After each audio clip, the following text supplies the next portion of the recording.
Hi, everyone, and welcome to this casual chat with Jens Bergenstein, the lead creative designer on Minecraft. How are you doing, Jens? I'm doing good, yeah. Yeah? Have you had a good MineCon so far? Absolutely. I'm starting to lose my voice, so I hope I will last the whole hour.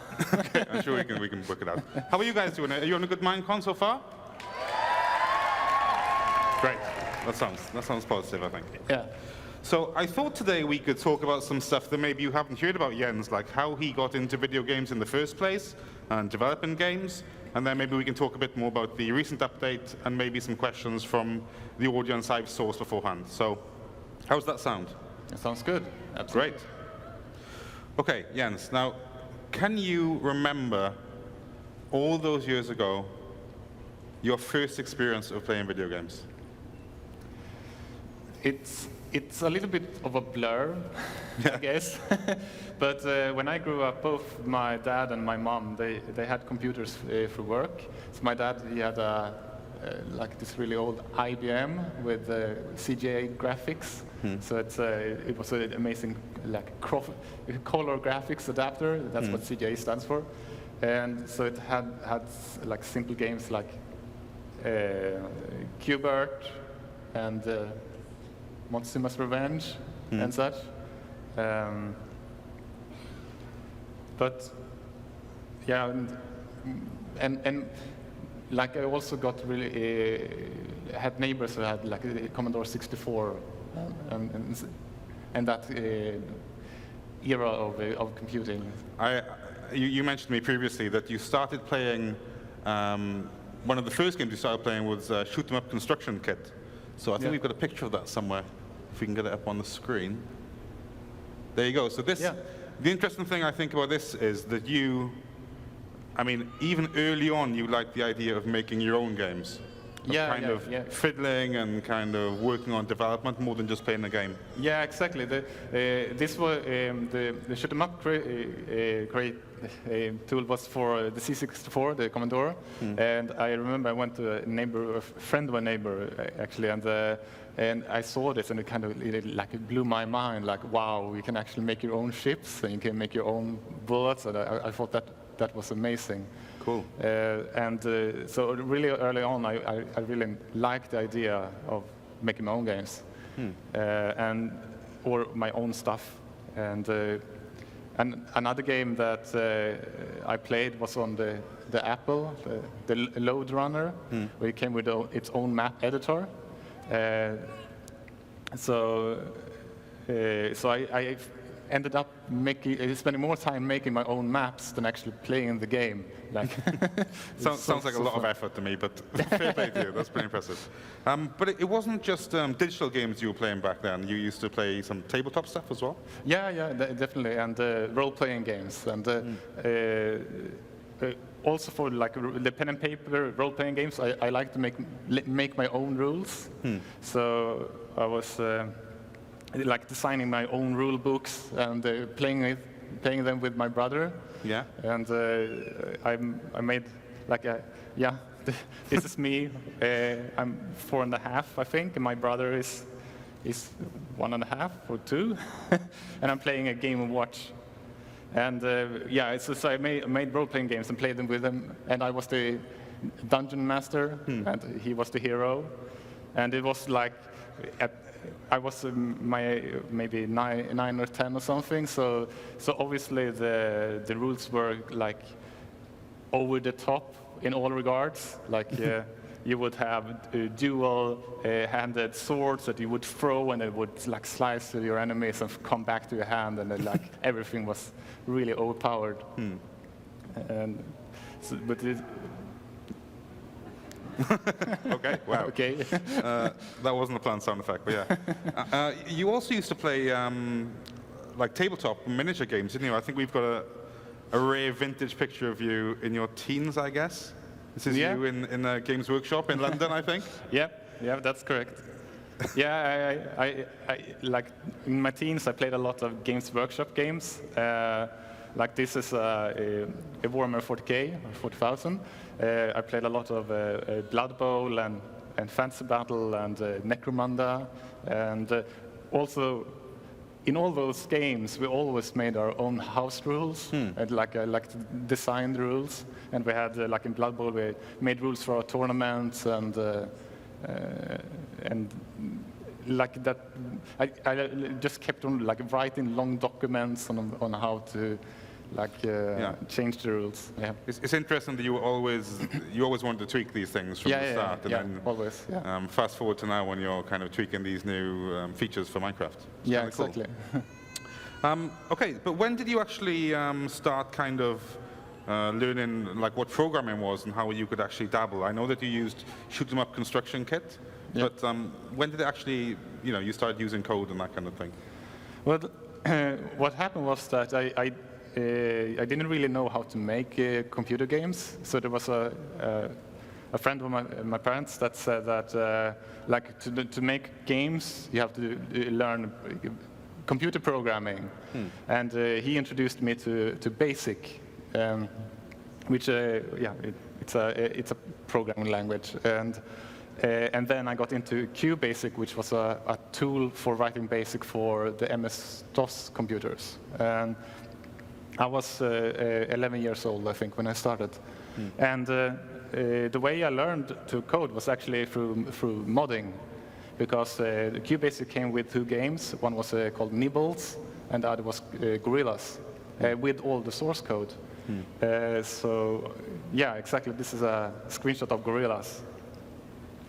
Oh, actually, sorry, but I never modded Gorillas. Wasn't this the one where you made it multiple players? Or? No, it was Nibbles. Oh, Nibbles, okay. But that's, yeah, so one thing was that Nibbles was for 2 players, and I added a 3rd player just by like essentially copy pasting code. I would say it's very similar to how people mod Minecraft today. Like you start with something, you copy first, make your own adaptations before you like try to create completely from scratch. That's cool. Cool. And then there was later on there was a book, wasn't there? This revolutionary book, I think, which you told me about, and this really pushed you forward into actually making kind of bigger and better games. Yeah, exactly. So I didn't have an internet to help me. So when I found a place where I could buy this book, it was really eye-opening. So I went. Like this explained how to draw an image and how to like optimize in detail. So this book really got me started. So with it, I made a shoot 'em up again, but this time it was from scratch. Unfortunately, I don't have anything of it left, like no screenshots, no assets, no code, nothing. No. So that if you do anything, make sure you save it in a safe place. I think it's cool the way this book, it's about 3D game programming, but it's obviously aimed to look like really cool. Definitely. Yeah. It's clear that the target audience was teenagers. Yeah, that's awesome. But still, after that, then game development was still kind of like a hobby for you. It wasn't really something that you thought you could make into a career, or no, exactly. So when I went to like higher studies, since I knew some programming and I knew that was a safe career choice, I went into more engineering programming and studied that. I didn't really expect to end up actually making games, even though I never really left it. Like it was what I wanted to do. But I mean, after you went to study software engineering, then you actually ended up getting a job. Yeah, exactly. What happened was that I dropped out of school because I thought it was so boring. And I didn't really have any plan, so I was just unemployed for a year, doing nothing really. Don't try that at home, kids. It's not usually successful. So I got finally I got a job in Stockholm. So I moved to Stockholm to work for a company called to essentially help them finish a role-playing game called Valhalla Chronicles. Yeah, I've got a picture of this role-playing game. If I was kind of trying to find some tenuous link between this game, I could say it looks a bit like Minecraft from a distance, but it didn't play like Minecraft because, as we can see on the slide, it wasn't that well received. No. I remember one reviewer said that some of the bugs were more interesting than the gameplay. But I mean, onwards and upwards. What happened after Valhalla Chronicles? Well, so essentially, when I didn't realize that when I started working there, but like they were in desperate help. So essentially, that is why they gave me a job, like to finish this game. But it didn't really help. So the company went bankrupt and was restructured to become a new company called Oblivion. And they didn't really have a good plan either what to do. So they ended up outsourcing us as consultants. So for a couple of months, I actually worked for Starbreeze on the game that would become Knights of the Temple. It's a it's essentially an adventure fighting game. I would call it. But Oblivion that I worked for, they finally had to give up. So they sacked everyone. And during that time, well, essentially, I did two things. Like one was that I was also working on my own game, an online role-playing game in my spare time. And the second was I realized that I needed better,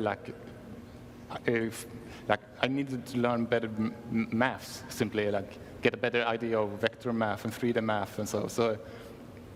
So I decided to study again, and also since I had been working on this spare time online role-playing game, I had learned to meet it's actually here, Daniel and Pontus, and when Daniel's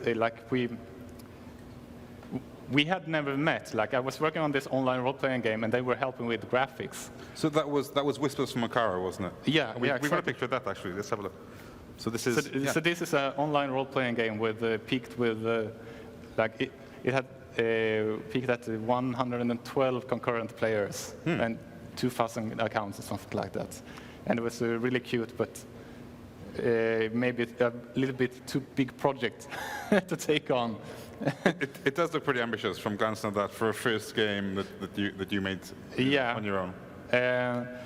So I went to study, and then Daniel also said that he was going to study in the same city. So we decided that, well, we should join forces. So, and you met those guys purely from them playing the game that you had created. Exactly. So it was Pontus. He found this game online. He didn't know who I was, and I didn't know who he was, and he thought it looked cute. But it would be fun to have a before and after screenshot. Okay. But they really helped improving the sprites. Is this the after or the before? This is the after, but it's maybe not the most. No offense, guys. Yeah, but. It's a bit hard to see here, but they didn't have much to work with, but they really lifted the quality. Like the old characters, for instance, they were looking kind of like Simpsons, like yellow big heads, and I don't know. Anyway. But I mean, this was the origins of you guys forming Oxide Game Studios. Yeah, I mean, exactly. This is where you kind of came together and created this tangible development studio. Yeah, exactly, yeah. That's really cool. So, what did you guys do then? Once you formed this thing and you had Whispers in the car kind of slowed down? Well, we did a number of projects, but obviously the idea was to become a commercial studio, so we could actually live on our game development. So we made a game called This Strategist, which didn't do really well, but I like it anyway. It's and then we kind of started working on a new online role-playing game, because why not? Called Dawn of Daria, and we had really ambitious plans for that. So like it would have like faction and interesting, like it was a trading system with resource gathering and a lot of that stuff. But then one day, I just had an idea about like a game where you would have towers that would collect minerals and transport energy. And it essentially became like a tower defense game because you were collecting minerals and there were aliens coming and shooting. And so I just spent one day working on that, and I sent it to Daniel Pontus, and they liked it and started making graphics for it. So this became Harvest. This was the Yeah, yeah. okay. And here are some pictures of me and Daniel and the Oxide gang. So you can see Daniel at the top with the long hair and Pontus in the corner. Yeah, exactly. And this was Harvest. This Exactly. So this tower defense game became Harvest, and we sent it to something called Swedish Game Awards, which essentially was a student competition, and we won a prize.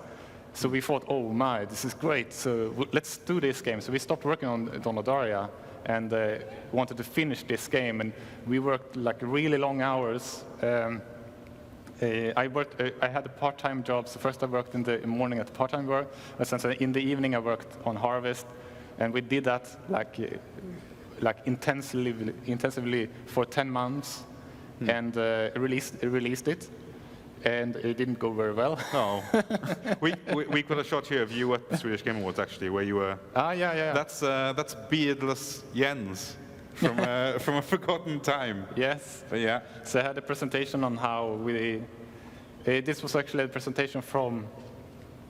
I was displaying the difference from when we won the award to when it was released and all the improvements we had made. And it was really fun. But it was my first public appearance in a game development scene. Yeah. And you've got a lot more comfortable with that now these days. Yeah, it's still scary, but. Cool. And then after that, it wasn't that long until you actually joined Mojang. I mean, that was kind of the next stage in your. Yeah, exactly. It's a bit like since Harvest didn't do enough for us to live on game development, I ended up as a consultant and did Java programming for Sony Ericsson. And I also ended up on a company that made a quiz game for Facebook. And all of that was very much Java backend programming. And during these years when we were working on Oxeye, we also went to these game jams because it was a really nice way of meeting other game developers. I also met Notch that way. And I met Daniel Kaplan, who is now the Minecraft producer on Mojang. And we had been keeping in touch. So when Notch formed Mojang, they needed programmers for Scrolls. And Daniel knew me, and Notch had met me before, and they knew that I was doing Java backend programming, which was exactly what they wanted. But Daniel actually asked if I knew someone who would fit the position, and I said, I can do it. Yeah. That's interesting. So when you first joined Mojang, it wasn't actually about Minecraft. It was about Scrolls. Yeah. No, yeah. It was. I was hired to do the backend development of Scrolls, the card game. I think you joined. I've got a picture of you in the early days. You joined Mojang just before it kind of exploded. In the first year of, they sold 300,000 copies. Yeah. And then within, was it a couple of months? Yeah. Since you were there. It was like 700,000 in 2 months, I think, was the most recent stats. So anyway, how did you end up working on Minecraft at all if you were employed to work on Scrolls? What happened there? Well, what happened was that I started working in December. So now, this December, it's my 6-year anniversary. And I just moved back to Stockholm, and I didn't really have anything to do for the Christmas break, but everybody else went to their families. So I decided, well, I'll do stuff in Minecraft then, essentially. Because just the week before, I didn't have anything to do on Scrolls. It was just still an idea in Jacob's head. So I'd help Marcus with smaller things in Minecraft, like added the item tooltips. So I had all the source code and everything. So I had essentially one task, and that was to add the colored wool to the survival mode, because it existed in Minecraft Classic, but not in the survival mode. So during that Christmas break, I was hacking away happily. I added the colored wool, of course, and the squid and the lapis, and I made the flowers leave with dye, and I made the spiders climb the walls. And you did all of that without it being, well, it wasn't really your job basically to do it. No. But then when the guys came back after the Christmas break, they dug your work, didn't they? So. Yeah, exactly. So when everybody came back, I had this demonstration. Like, I added this and this and this and this. And I know now that that could really have backfired. but to my, like, I Notch said to Carl, who was the CEO at the time, and said, like, oh, this guy, he gets it, which was extremely fortunate for me. So what happened was essentially that I became officially a Minecraft developer and worked together with Notch for a year until up to MINECON in Las Vegas, when we released 1.0. And at that point, Notch wanted to work on new prototypes and new games like 10 to the Sea, and I became the lead developer of Minecraft. How, like right back then, how did you guys kind of work out what to include into the game? Like, how did you make those first decisions about the direction the game was going to take?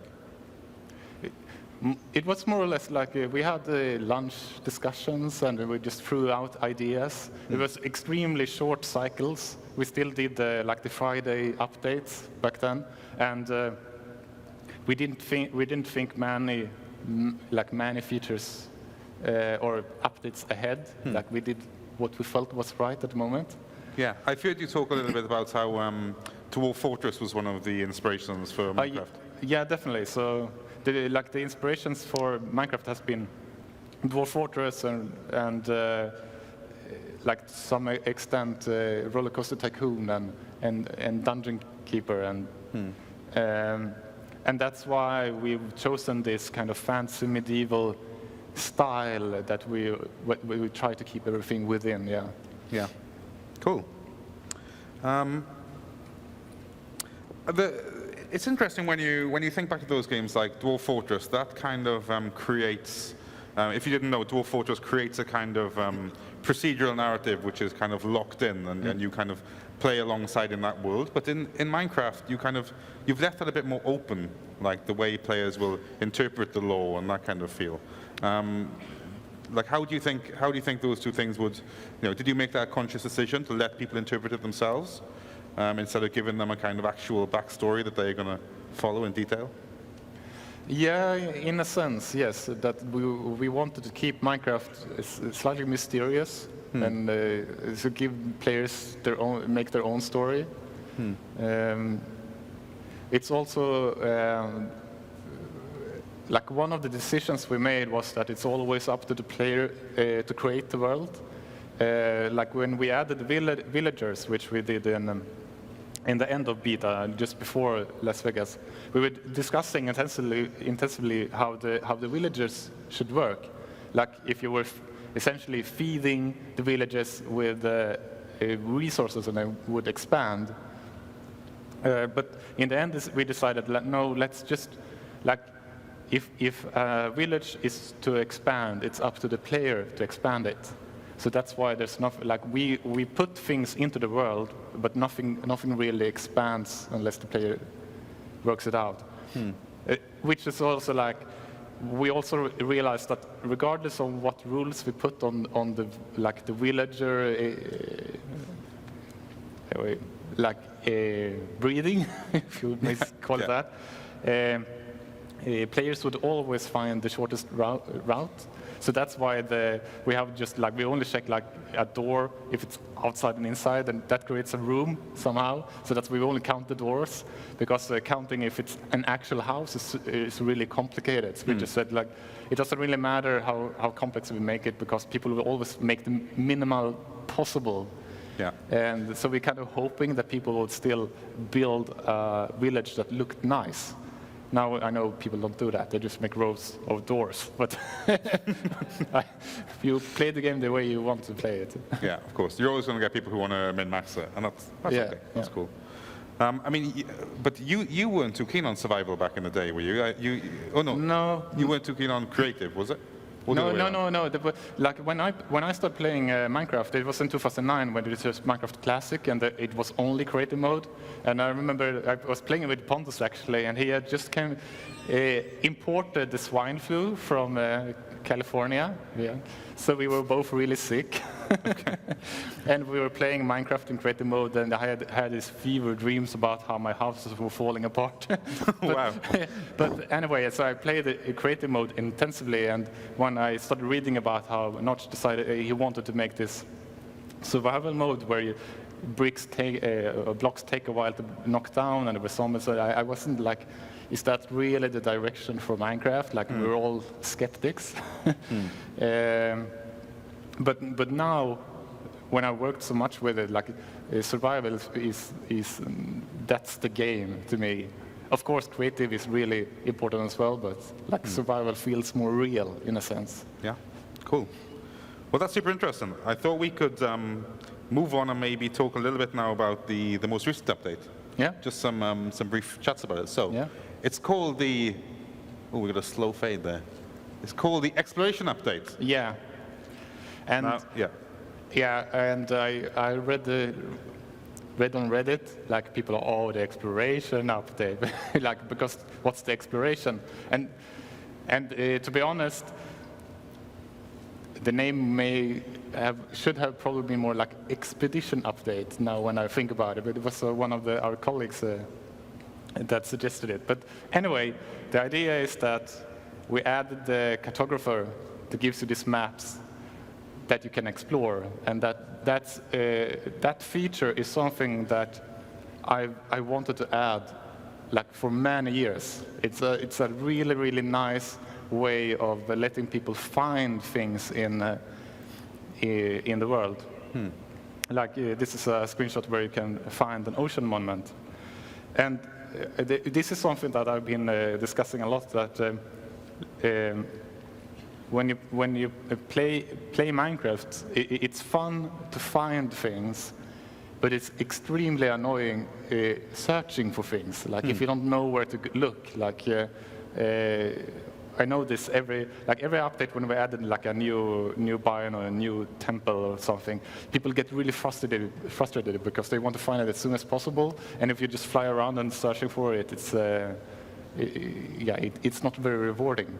But finding things is fun. Yeah, I think it's really cool, the idea that I mean, as you said, go on a big kind of expedition somewhere, kind of gear up. And it seems that a lot of the things in this update have been tailored towards that kind of gameplay. Like instead of just kind of settling down in your village and building that up over time, you kind of encourage to, pack up and kind of move on. Just kind of cool. Like we've got a picture here of the mansion. So what was the inspiration behind making the woodland mansion?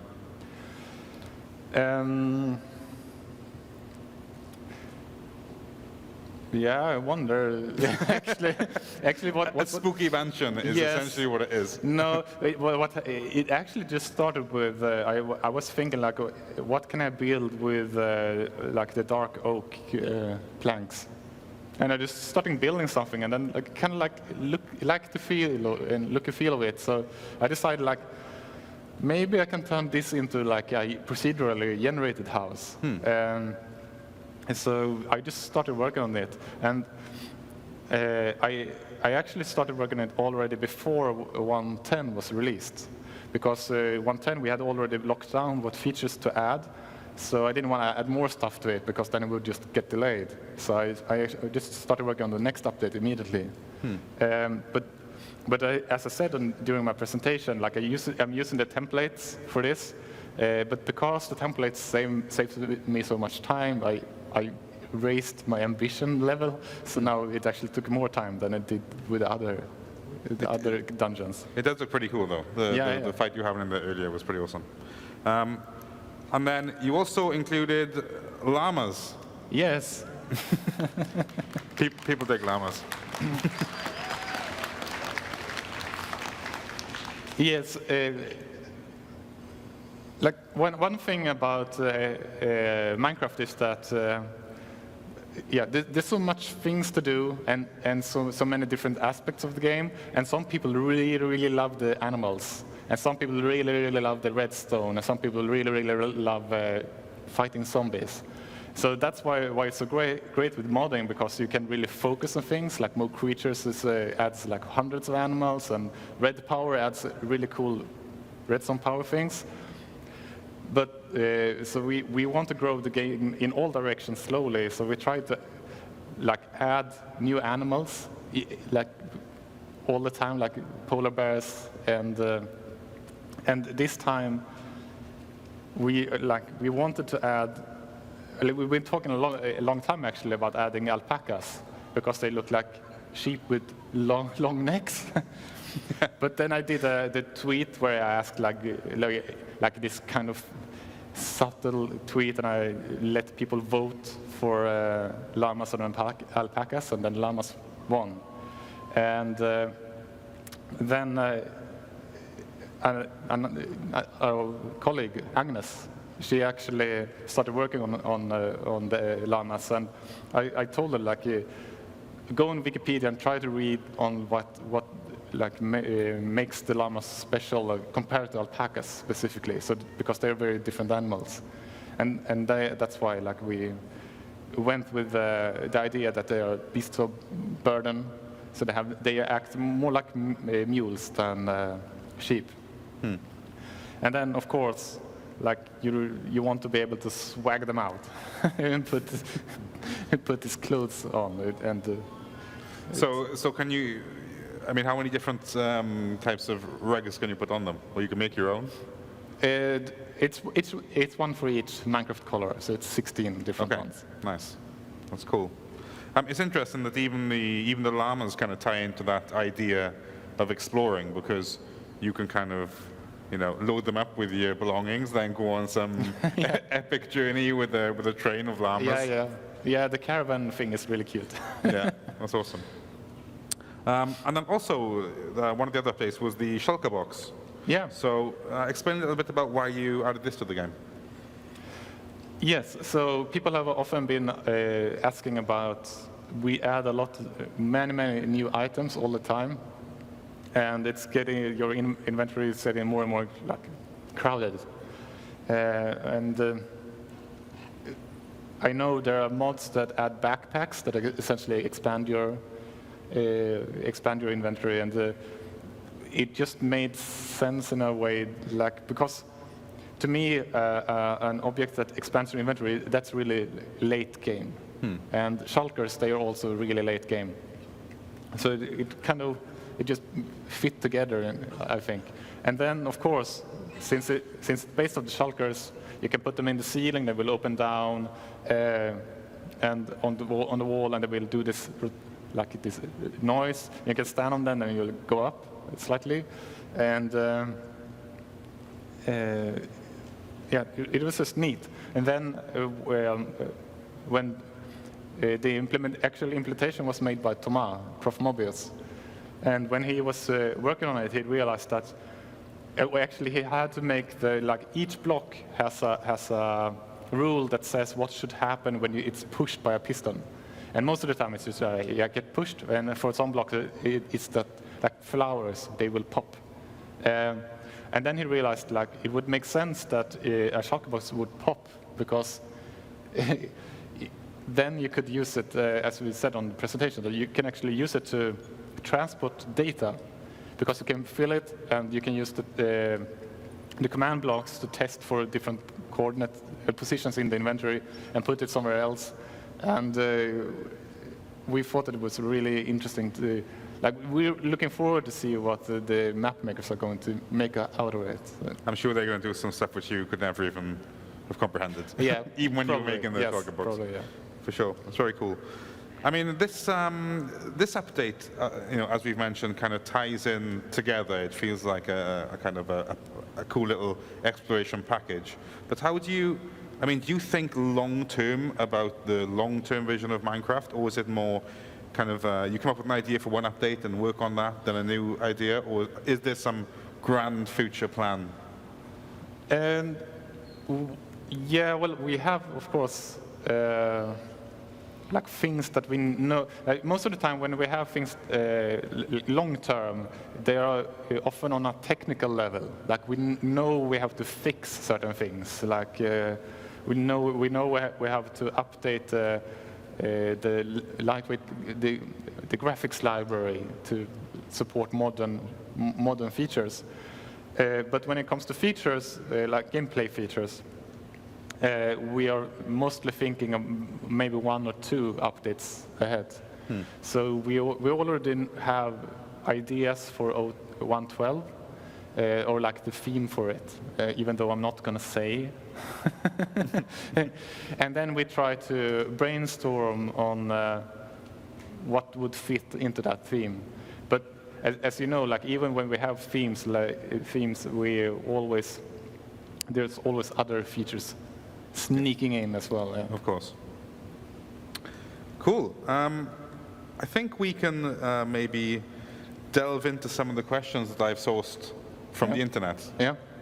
So if you don't like any of these questions, then you can't blame me. Okay. Some simple ones. How much time do you spend polishing the features before big release? And how does that affect your ability to let players test? Say with today's update, I mean, we couldn't really get people testing that before. Yeah, that's true.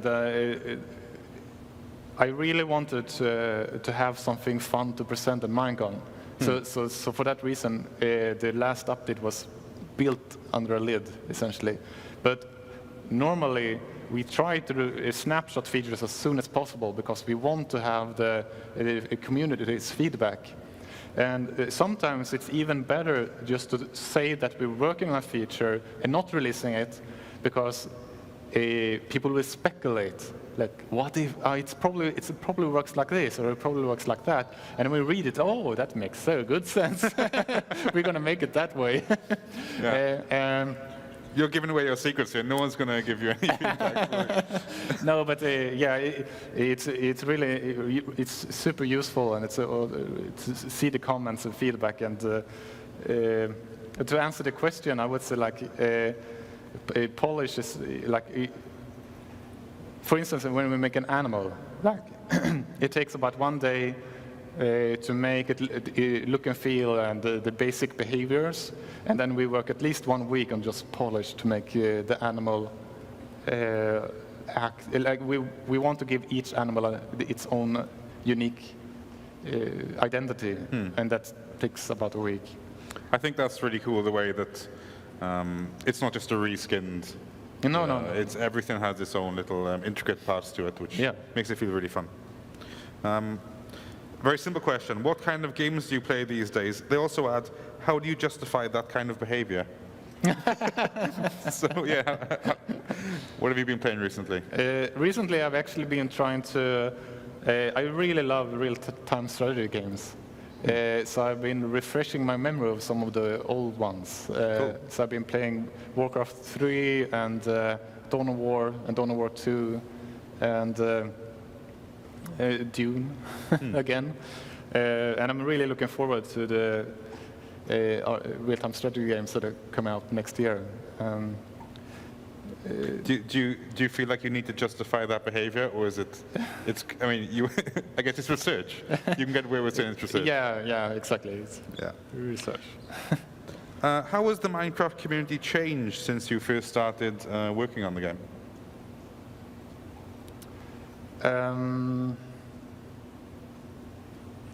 That's a good question. I mean, there's always like new players coming in, being excited. And I think the game is very different for someone who starts playing today compared to someone who has been playing for 5 years. Because old players, when we do a new release, they only see the difference in a sense. That's the new thing. But to a new player, everything is new. So they have a slightly different approaches. But also, I think the community has matured. It's much more professional now, from YouTubers to server hosters to modders. It's its own industry within the industry, really. And it's really amazing. Yeah. Sorry, cheeky question. Did you remove the old PvP mechanics on purpose? No, definitely not, no. But you're not going to revert them? No. Honestly, I have seriously considering reverting them because the new combat mechanics have not been ported to all platforms yet. And of course, before we do that, we want to make sure that it's actually what we want in the game. But when I was when I was playing the game, I feel I would be really sad to go back to how it was before, because I really like the more rhythm kind of fighting that we have now. But I know, like, for me, it's not a question about PvP. For me, it's more a question about will a player actually understand how it works? Because previously it was just click, click, click, click, click, click, click, and you would survive. But now, if you do that, you will still survive, but it will take ages to defeat the monster. And if you get crowded, then it's very difficult. So that's more my concern. I think over time people have, I mean, it was the initial shock of the change that people were most kind of upset about. Yeah. But over time they've kind of chilled out, I think. Yeah, but also we've been, I mean, there have been discussions of actually trying to make a real, like an official competitive setting for Minecraft that doesn't change over time. Because one of the problems is that you want to be, if you want to play competitively, you want to really nail your skills, like you want to be perfect. And then, that doesn't work if we change the rules every 3 months. So we are actually, like, we're thinking about what is the proper competitive setting for Minecraft. And I don't have the answer right now. It may be that, well, it's 1.8. That's the competitive setting, but we'll figure it out. Okay. Easy question. Pancakes or waffles? Pancakes. Pancakes, okay. What kind of topping do you put on those? Hard-hitting questions here. Cream and jam. There you go. You should have a MINECON, cream and jam. How is the progress on the new launcher? We've actually got Mons working on the new launcher. Yeah, Mons and Nathan, Dinnerbone have been working on that. It's good, yeah. I think it's nearly finished. Yeah? Yeah. Well, it's exciting. Why have turtles been left out for so long, and what would it take for them to be added? It's quite a leading question that you are obviously going to put turtles in at one point. What's your attitude to turtles? I think the reason why I'm hesitating with the turtles is that to figure out what they should drop. Like, because should they drop the turtle shell, and what should you do with it? I know mods do different things with it. It's also kind of funny because in the Whispers in Akara, the old role-playing game I had, there were loads of turtles in that, and they would drop the shell, and you would make shields and hats out of the shells. Yeah. It's kind of morbid, but yeah, I'm sure turtles will make it to vanilla eventually. Okay. Well, you've kind of laid it down now, so Yeah. okay. What's your favorite animal, and will you add it to vanilla Minecraft? I mean, you probably have already added your favorite animal, haven't you? I guess. Yeah, the polar bear. The polar bear. Yeah. Yeah. I mean, okay, that's fine.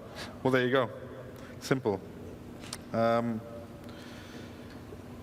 Why don't we have snakes and birds and other stuff? This was actually a response to the turtle question where someone said, why turtles? Why not snakes and birds?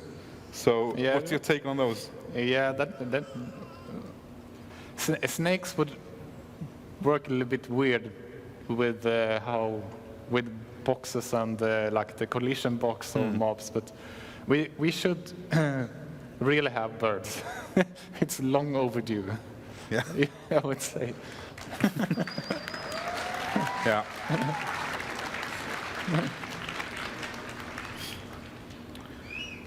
Okay. Can we change the villagers? I like how they say "we," like they're, you know. Yeah. Can we change the villagers' moans to something more cheerful? The villagers' moans. Ah. Yeah. Huh. The- They want a more cheerful sound effect. Is that cool? No. No? Okay. Okay. I really like this question. Okay. Can you add astrology, like building a telescope to see the stars and signs from the gods about the spawn rate of different mobs? And then they say, or something along those lines. Honestly, you actually told me that question in advance, and we have actually been talking about it because currently the star field in Minecraft, we render each and every star, but the position of them, they are just based on a fixed random seed, so they're just randomized. But what it means is that instead of just putting them randomly, we could actually have constellations and have them a predictable pattern or similar. It's just that, yeah, it's been on the to-do list for actually several years, and there's never really been a point in time when someone has sat down and done anything with it. But it's an excellent question. It'd be pretty cool using the constellations to work out the direction you're heading in and stuff, wouldn't it? Yeah, You know, that'd be awesome. definitely. Yeah, definitely. Okay, I don't know what you're going to say, but will we see any more spin-off games for Minecraft since Telltale Minecraft Story Mode did well with some minor negative reviews? But what's your take on spin-off games? Yeah, I would definitely like to see more of them. Yeah. Cool. Okay, I'm gonna. The last question, and it's a developer question. Maybe you can explain this for people who don't understand. Tabs or spaces? Oh. Yeah. Grum won't like this, but I'm a tab person. But all the source code in Java uses spaces, because apparently that's superior according to Grum. Okay. But there's some conflict in the team on this subject. Basically, it's how you format the code, isn't it? Yeah, exactly. Yeah. Okay. Well, yeah. I mean, that's it.